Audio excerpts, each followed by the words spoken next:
is a gaming rig?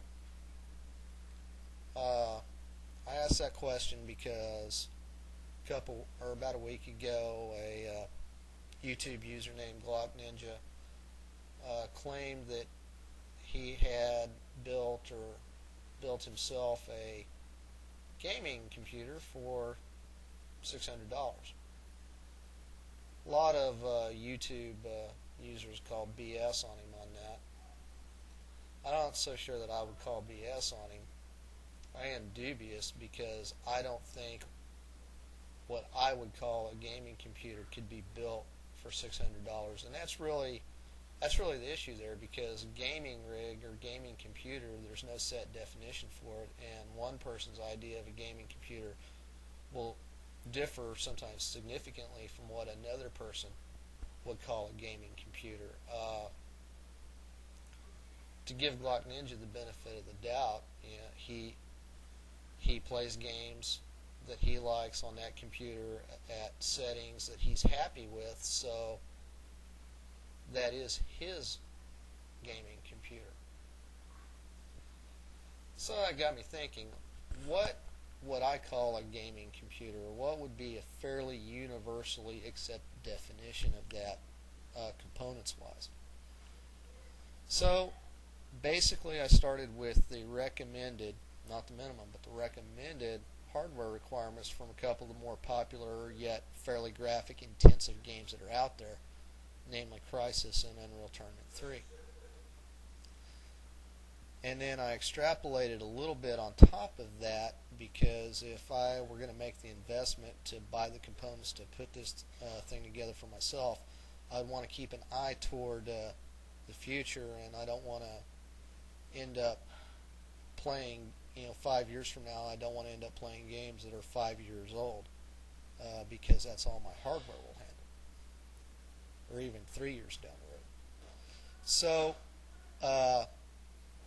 basically what I came up with, because I am looking with an eye toward the future, I would probably have to use a Vista operating system, either Home Premium or Ultimate. My own personal preference, I would probably go Ultimate so I could get the BitLocker software. Then with the processor, Intel Core 2,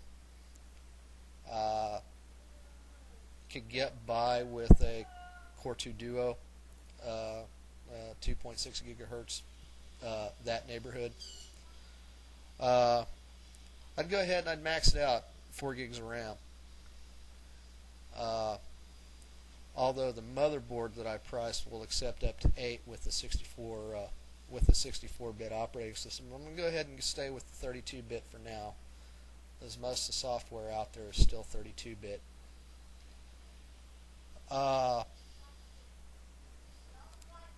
Then I'd want to put two fast SATA hard drives in there.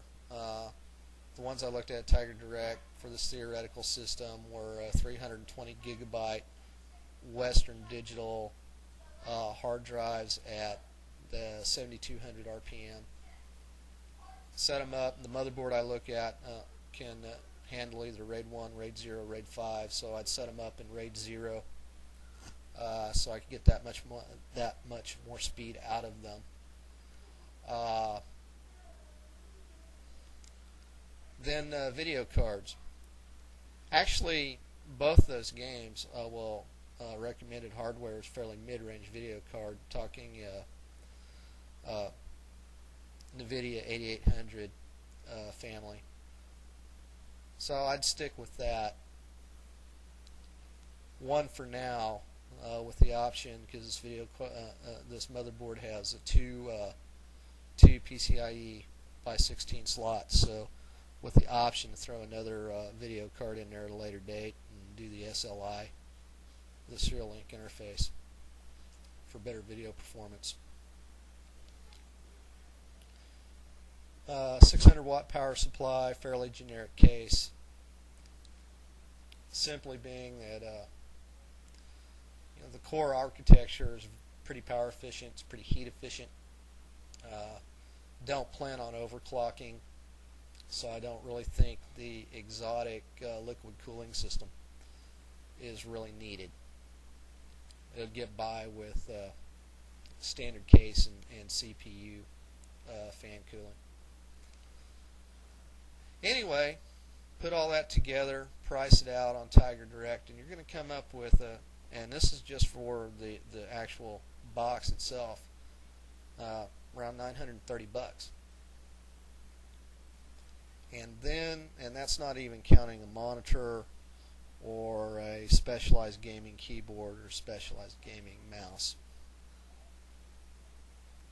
Throw all those together, you could easily spend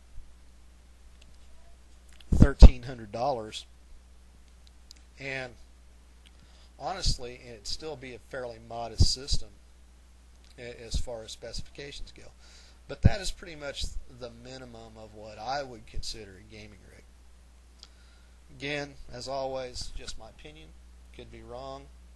Post video response, post text comment. Tell me if you think I'm out to lunch. Or if you agree with me, tell me you agree with me. Thanks. Have a good evening.